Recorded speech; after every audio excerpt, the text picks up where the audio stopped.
आधुनिक हिंदी साहित्य और उसके इतिहास पर हम चर्चा करते हुए नाटक विधा पर विमर्श कर रहे हैं। हम जानते हैं कि नाटक भारतीय समस्त भाषाओं में लेखन की एक सशक्त, एक सुदीर्घ परंपरा विद्यमान है।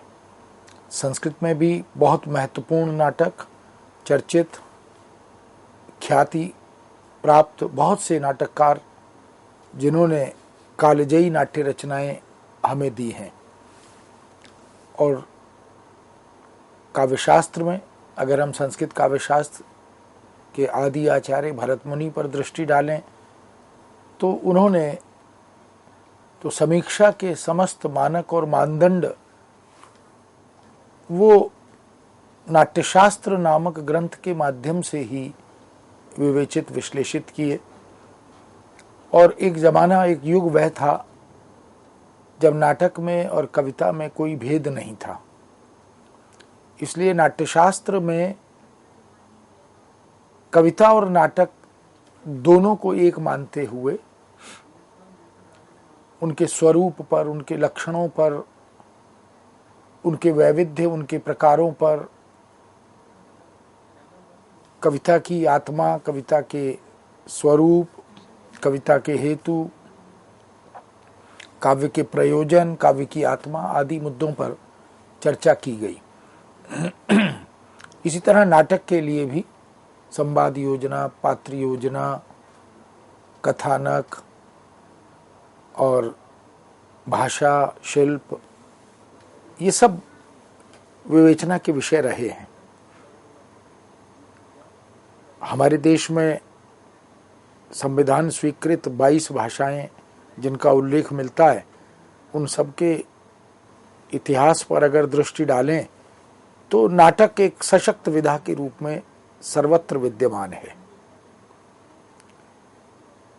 नाटक ने, चाहे वो हिंदी जगत या संस्कृत भाषा का नाटक हो या अन्य भारतीय भाषाओं के नाटक की बात करें, नाटक ने सामाजिक जागरण की दृष्टि से, संदेश संचरण की दृष्टि से और पूरे समाज, संस्कृति और देश को जोड़ने की दृष्टि से बहुत महत्वपूर्ण भूमिका निभाई है। इसलिए हिंदी की जो काव्य से इतर यानी गद्य की अनेक विधाएं हैं, उन विधाओं में कथा साहित्य और नाट्य साहित्य, इनकी चर्चा बहुत सम्मान के साथ की जाती है। हिंदी नाटक की जब हम बात करते हैं तो यूं तो मध्यकाल में भी संस्कृत की महत्वपूर्ण दुर्लभ नाट्य रचनाओं के अनुवाद हमें देखने को मिलते हैं। मालती माधव नाटक का अनुवाद हुआ, या और जो नाटककार संस्कृत में मिलते हैं उनकी नाट्य रचनाओं का ब्रज में, अवधी में, भोजपुरी में, मैथिली में ऐसे बहुत से अनुवाद हमें देखने को मिलते हैं। अनुवादकों ने, जो कि कवि थे, मूलतः सृजन धर्मी थे, उन्होंने अनुवाद करते हुए नाटक की वस्तु या नाटक के समस्त तत्वों का ध्यान रखते हुए लक्ष्य भाषा की और स्रोत भाषा की प्रकृति को ध्यान में रखते हुए अनुवाद किए। और आधुनिक युग तक आते आते, यानी भारतेंदु युग तक जब हम पहुंचे, तो नाटक उसी तरह जैसे गद्य युग के रूप में गद्य की अन्य विधाओं का आगमन हुआ, अभिनंदन हुआ, सृजन हुआ, उसी तरह नाटक भी उस गद्य विधाओं में एक महत्वपूर्ण विधा के रूप में हमारे सामने उपस्थित हुआ। स्वयं भारतेंदु ने, भारतेंदु युग के, भारतेंदु मंडल के अनेक नाटककार जो कवि धर्म, कथा सृजन धर्म, एकांकी और नाटक सृजन धर्म, निबंध का या पत्रकारिता में, मीडिया में लेखन का, ऐसे तमाम क्षेत्र आयाम थे जिनका विधिवत निर्वाह साहित्यकार कर रहे थे, स्वयं भारतेंदु भी उसमें थे। इसीलिए हमने यह चर्चा पहले की भी है कि हिंदी नाटक के उद्भव की जब हम बात करते हैं तो उसमें भारतेंदु युग की भूमिका मौलिक और अनूदित नाटकों की दृष्टि से बहुत महत्वपूर्ण मानी जाती है। वैदिकी हिंसा, हिंसा न भवति, या भारत दुर्दशा, या मर्चेंट ऑफ वेनिस जैसे नाटक का हिंदी अनुवाद, जिसको दुर्लभ बंधु के नाम से उन्होंने किया। तो नाटक की दिशा और दशा यह धीरे धीरे धीरे धीरे विकास क्रम में बदलती चली गई। रचनाकार का नाटक के प्रति दृष्टिकोण बदला, कथानक चयन के आधार बदलते चले गए, क्योंकि आधुनिकीकरण के उस दौर में जो चुनौतियां थीं, जो समस्याएं थीं, उन सब को नाटक से जोड़ने का एक सिलसिला, एक क्रम यह बनता चला गया। बहुत सारे भारतेंदु मंडल के रचनाकार इस काम में भारतेंदु के साथ समर्पित रहे और हिंदी नाटक को एक सशक्त आधारशिला भारतेंदु युग ने दे दी। हम इसको तमाम नाट्य रचनाओं के परिप्रेक्ष्य में देख भी सकते हैं। द्विवेदी युग तक आते आते हिंदी नाटक मजबूत तो हुआ, लेकिन बहुत अधिक नाट्य रचनाओं का सृजन उस युग में नहीं हो पाया। यानी नाटक को उतना महत्व नहीं मिला जितना पत्रकारिता को, निबंधों को या अनुवाद आदि को मिला। किंतु नाटक की यह जो सृजन यात्रा है यह अवरुद्ध नहीं हुई। बहुत से रचनाकार जो भारतेंदु युग में थे वो द्विवेदी युग में भी लिख रहे थे आकर। कुछ नए नाटककार भी द्विवेदी युग में हमें दिखाई दिए, उन सब की चर्चा हम पहले कर चुके हैं। तदुपरांत हिंदी नाटक का जो स्वर्णिम युग है वो प्रसाद युग है, और जयशंकर प्रसाद हिंदी नाटक के प्रवर्तक नाटककार माने जाते हैं। कवि भी, कथाकार भी, समालोचक भी, निबंधकार भी, बहुत अच्छी अच्छी कहानियाँ, उपन्यास लिखने वाले, और कामायनी, आंसू, लहर आदि रचनाएं कविता की लिखने वाले उस महान व्यक्तित्व को, महाकवि प्रसाद को जब हम याद करते हैं तो हिंदी नाटक में उनका जो अवदान है वो अद्भुत है, विलक्षण है, अतुल्य है। इसीलिए हिंदी नाटक के उद्भव विकास पर जब हम विचार करते हैं तो प्रसाद को केंद्र में रखकर प्रसाद पूर्व हिंदी नाटक, प्रसाद युगीन हिंदी नाटक, प्रसादोत्तर हिंदी नाटक, बाद में भले ही हमने उसको छायावादोत्तर हिंदी नाटक भी कहा, और फिर हिंदी नाटक की यह विकास यात्रा प्रसादोत्तर नाटककारों को ध्यान में रखकर, जो उनकी चर्चा भी हमने इसी श्रृंखला में की है। लेकिन आज़ादी के स्वातंत्र्योत्तर हिंदी नाटक, छठे दशक के हिंदी नाटक, सातवें दशक के हिंदी नाटक, आठवें दशक के हिंदी नाटक, इस तरह से भी यह सिलसिला चलता रहा। और 21वीं शताब्दी के प्रारंभ से लेकर अब तक लगभग 20-22 वर्षों में भी नाट्य रचना की यह गति अविरल प्रवाहित हो रही है, निरंतर प्रवाहित हो रही है। अबाध दृष्टि से नाट्य लेखन का यह सिलसिला जारी है। बस अंतर इतना है कि विषय वस्तु बदली है, कथानक बदला है, उद्देश्य बदल गए हैं नाटककार के, और अब वो वैश्विक धरातल पर जो ज्वलंत मुद्दे हैं, समस्याएं हैं, उनको केंद्र में रखकर अधिक नाटक लिख रहे हैं। प्रतीक नाटक भी लिखे जा रहे हैं। इस अब बहुत सारे पूरा कथानकों को, पूरा चरित्रों को केंद्र में रखकर आधुनिक संदर्भों में, अद्यतन अधुनातन संदर्भों में भी नाटक की वस्तु का सृजन किया जा रहा है। तो आज हम जिस विषय पर मूलतः ध्यान आकृष्ट करना चाहते हैं वह है समकालीन हिंदी नाटक। जो प्रसादोत्तर हिंदी नाटक भाग 1 भाग 2 की चर्चा हमने की थी, उसके बाद के यानी अद्यतन हिंदी नाटक, इसको आज हम केंद्र में रखकर चल रहे हैं। जहाँ तक हिंदी नाटक के उद्भव और विकास की बात होती है, तो हमने ये देखा कि नाटक का सीधा संबंध समूह से है। वह पठनीय भी होता है नाटक, और वह अभिनय भी होता है। अभिनयता की दृष्टि से, मंचन की दृष्टि से नाटक को खेला भी जाता है। लेकिन जब नाटक अभिनय होता है तभी उसकी सार्थकता सिद्ध होती है। यूँ नाटक रेडियो के लिए भी होता है, यूँ नाटक नुक्कड़ पर खेले जाने वाले भी होते हैं। तो नाटक भी अनेक प्रकार के हैं, लेकिन सामान्यतः नाटक के साथ एक समूह का, एक जाति का, एक समुदाय का, एक देश का रिश्ता तो रहता है।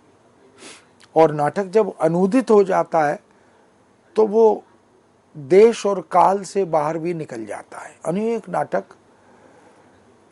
भारत से बाहर के देशों, वहाँ की भाषाओं में जो लिखे गए, उनका मंचन भी हुआ, उनके अनुवाद भी हुए, और अनूदित हिंदी नाटक के रूप में उनको हमारे भारतीय समाज में, अलग अलग भारत के राज्यों में, अलग अलग अकादमियों में, शिक्षा संस्थानों में उनका प्रदर्शन, मंचन, ये सब होता रहा और अभिनंदन भी हुआ। उससे नाटक के जो प्रेमी हैं, वो भले ही नाट्यकर्मी हों या नाट्य शिक्षक हों या नाटक के मर्म को समझने जानने में अभिरुचि रखते हों, उन सब को नाटक से बहुत आनंद की, मनोरंजन की अनुभूति हुई है। यही कारण है कि बहुत से नाटककार जिन्होंने प्रसादोत्तर हिंदी नाटक को अपनी प्रतिभा, अपनी विलक्षण नाट्य कला या सामर्थ्य से संपन्न किया, समृद्ध बनाया। प्रसाद ने जिस नाटक, हिंदी नाटक को जो एक गरिमा, गौरव, मर्यादा प्रदान किया, पारसी थिएटर के चंगुल से निकालकर उसे एक साहित्यिक, सांस्कृतिक संस्पर्श दिया, जिसमें राजनीतिक दृष्टि से, सामाजिक दृष्टि से, सांस्कृतिक दृष्टि से और राष्ट्रीय चेतना की दृष्टि से एक जागरण का बिगुल बजाया। उस के बाद प्रसाद से प्रेरित होकर, प्रसाद द्वारा प्रशस्त किए गए मार्ग पर अग्रसर होकर बहुत से नाटककारों ने नाटक की दुनिया में अपनी प्रतिभा का परिचय दिया है। समकालीन हिंदी नाटक या अद्यतन हिंदी नाटक की जब हम बात करते हैं, तो उसमें हम देख सकते हैं कि उसका स्वरूप भी बदला और उसमें नए नए आयाम, विषय वस्तु, पात्र योजना, प्रतीक व्यवस्था, भाषिक संवाद या भाषाई तेवर, इन सब की दृष्टि से परिवर्तन आया। एक जो यथार्थवादी चेतना थी, यथार्थ की खोज का जो जुनून था, समकालीन हिंदी नाटककारों ने उस यथार्थ के प्रति एक विशिष्ट आग्रह रखते हुए उसे उघाड़ने का काम भी किया और नाटक की विषय वस्तु से जोड़ने का काम भी किया। ये जो समकालीन हिंदी नाटक का दौर है, इसमें जितनी भी विधाएं हम देखें, ये जो आज़ादी के बाद का, विशेष रूप से 60 से 80 तक के बीच का जो समय है, उसमें चाहे बात कहानी की हो, नाटक की हो, कविता की हो या अन्य विधाओं की हो, उनमें अगर हम नाटक की सृजनशीलता की बात करें तो कहानी, कविता आदि की तुलना में कम लिखा गया, लेकिन सतत नाटक लिखे जाते रहे और उनका मंचन भी होता रहा। हमने पहले भी चर्चा की थी। NSD, national school of drama, जो राष्ट्रीय नाट्य विद्यालय के रूप में जाना जाता है, उसने भी, और बहुत सी अन्य स्वतंत्र रूप से साहित्य की सेवा करने वाली संस्थाओं ने, नाटकों में अभिरुचि रखने वाले समूहों ने इसमें अपनी रचनात्मक भूमिका निभाई। नाटक का रिश्ता रंगमंच से अनिवार्यतः होता ही है। बहुत सारी सुविधाएं प्रसाद ने काव्य कला और अन्य निबंध नामक जब संग्रह प्रस्तुत किया तो उसमें नाट्य समीक्षा भी की, नाटक पर विचार भी किया, उसकी रंगमंचीयता। तो उन्होंने एक बहुत अच्छा सूत्र वाक्य, जिसको जो उनके ऊपर आक्षेप आरोप लगाए जा रहे थे, उसका उत्तर देते हुए उन्होंने कहा भी था कि रंगमंच को नाटक के लिए होना चाहिए, न कि नाटक को रंगमंच के लिए। तो जैसे जैसे आधुनिक और उत्तर आधुनिक हम होते गए, तकनीक बढ़ती गई, सुख सुविधाएं बढ़ती गईं, मंच का स्वरूप बदलता गया, दर्शकों की अपेक्षाएं बदलती चली गईं, तो हमने अद्यतन अधुनातन तकनीकी और मशीनी सुविधाओं का लाभ इस नाट्य मंचन से, उसकी अभिनयता से जोड़ने का सिलसिला बहुत तेजी से आगे बढ़ाया। और स्वाभाविक है कि तकनीक का दबाव फिर भाषा और गद्य विधाओं या काव्य विधाओं के साथ जुड़ता चला जाता है। इसलिए नाटक में संगीत, नृत्य और ये जो इलेक्ट्रॉनिकल इफेक्ट्स हैं, जिनको विद्युतीय प्रभाव कहते हैं, रंग संकेत, वेशभूषा, साज सज्जा, इन सब से युक्त दृश्य कलाओं का विकास होने लगा।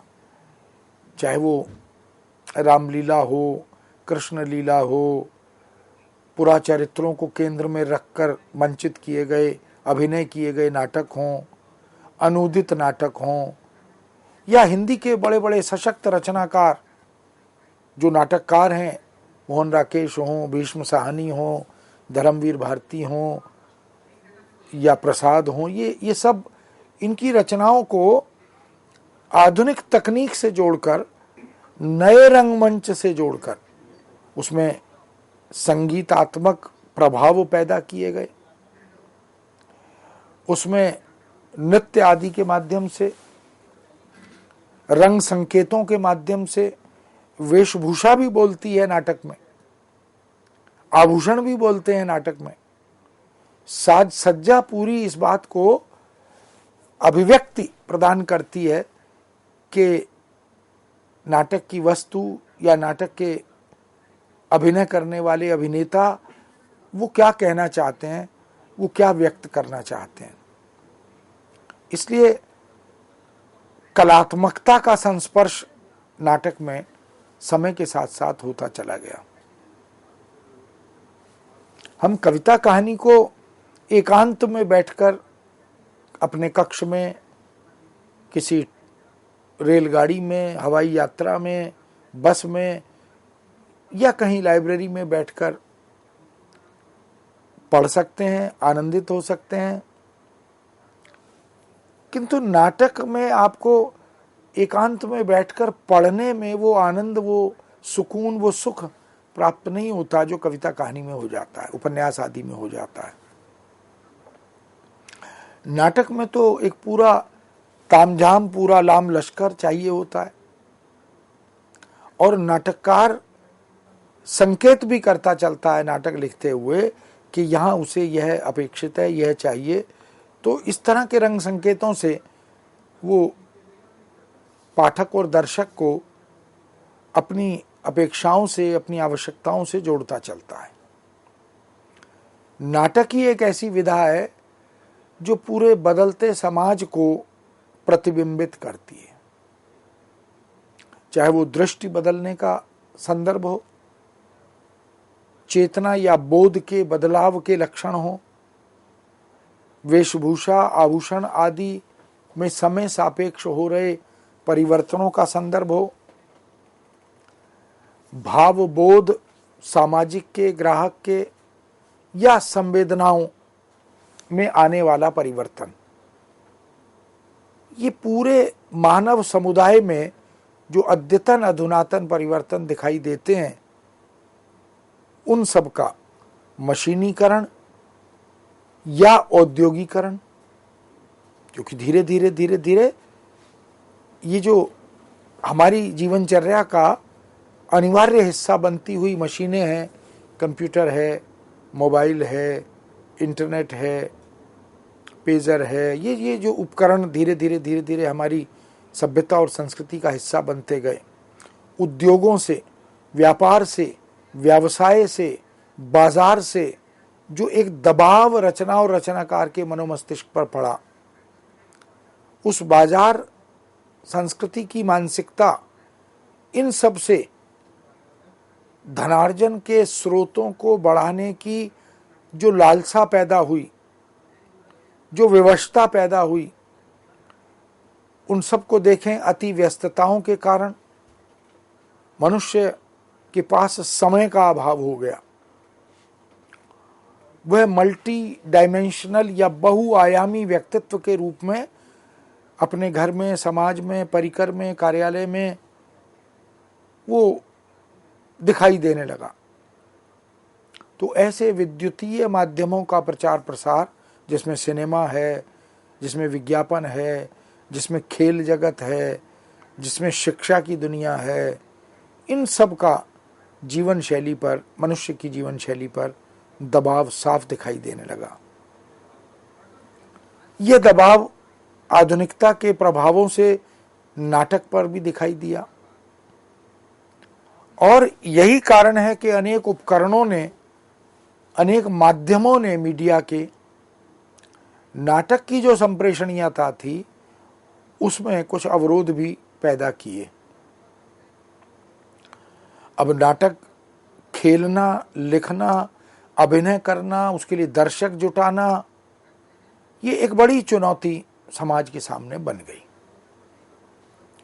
इसीलिए छोटी छोटी अवधि के बहुत मारक नुक्कड़ नाटक, उनकी कथा वस्तु लिखी जाने लगी, उनका अभिनय होने लगा। वो ज्वलंत मुद्दों को लेकर बहुत कम समय के लिए, आधा एक घंटा, इतनी देरी में नाटक संपन्न हो जाए, क्योंकि दर्शकों के पास भी समय का अभाव है। और जो मंडलियां हैं, नाट्य मंडलियां, वो भी अलग अलग स्थलों पर जाकर लोगों तक पहुंचकर, यानी रंगमंच की आवश्यकता नुक्कड़ नाटक ने लगभग खत्म कर दी। वो कहीं भी पार्क में, उपवन में, सड़क पर, किनारे पर, नुक्कड़ पर नाटक खेलने की क्षमता और शक्ति का प्रदर्शन करने लगे। और ये भागम भाग का जो जीवन है, जो महानगरीय जीवन शैली है, उनमें रंगमंच जहाँ पर है, नाट्यस्थल जहाँ पर हैं, और हमारे कार्यालय और घर जहाँ पर हैं, उनके बीच की दूरियां बहुत हैं।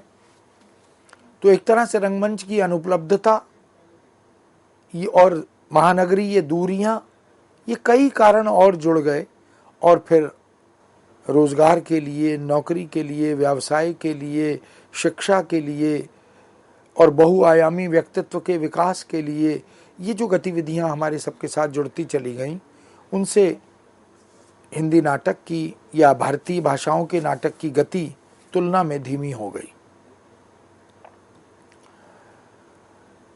कहा तो यह भी जाता है कि अगर मराठी नाटक से तुलना करें तो हिंदी नाटक की गति तुलना में बहुत धीमी दिखाई देगी। यूं पंजाबी में भी खूब नाटक लिखे जाते रहे हैं मनोरंजन के लिए, उसमें तमाम तरह की अद्यतन अधुनातन जानकारियों के लिए हम उसको देख सकते हैं। जन सामान्य की जो सहज भाषा जिसकी वकालत बार बार की जाती है, हिंदी नाटक उस जन सामान्य की भाषा से भी कुछ दूरी बनाकर चलता रहा। उसको भी कुछ लोगों ने एक चुनौती बना दिया। हालांकि यह निर्भर करता है कि हम फिर प्रसाद युगीन नाटकों की भाषा की प्रशंसा करते हुए क्या फिर से हम पारसी थिएटर और उसकी भोंडी गतिविधियों और बहुत स्तरहीन भाषा से जुड़ने की वकालत कर रहे हैं? या प्रसाद ने जिस भाषा का एक चरित्र निर्मित किया, या प्रसादोत्तर हिंदी नाटक में मोहन राकेश या भीष्म साहनी आदि ने नाट्य भाषा के जो मानक खड़े किए, उनसे निकलकर हम फिर उसे जन सामान्य की भाषा से जोड़ना चाहते हैं? ये कुछ मुद्दे विचारणीय हैं।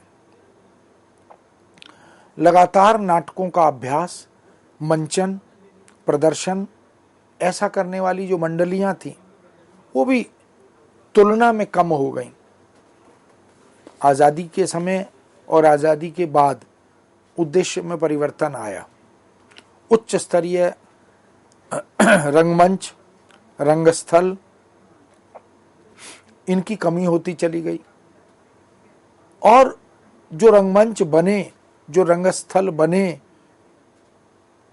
वो नाटक खेलने के लिए यदि कोई मंडली, कोई समूह लेना चाहे तो वो उनकी पकड़ से, पैसे के कारण, क्योंकि बहुत महंगे सभागार, प्रेक्षागृह ये उपलब्ध होने लगे थे, उनका किराया वो एक बड़ी चुनौती बन गया था। इस तरह अनेक व्यावहारिक समस्याएं इस दौर में, यानी 50 के बाद, 60 के बाद के हिंदी नाटक में हम देख सकते हैं, और हम कह सकते हैं कि हिंदी नाटक को कुछ गति धीमी तो की ही, हालांकि उसे रोक नहीं पाए,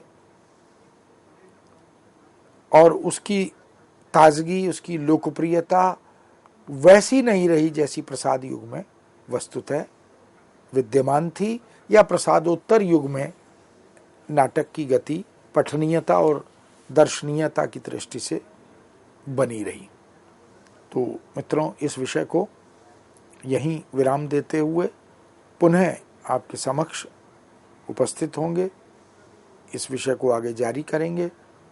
आज्ञा दीजिए। नमस्कार।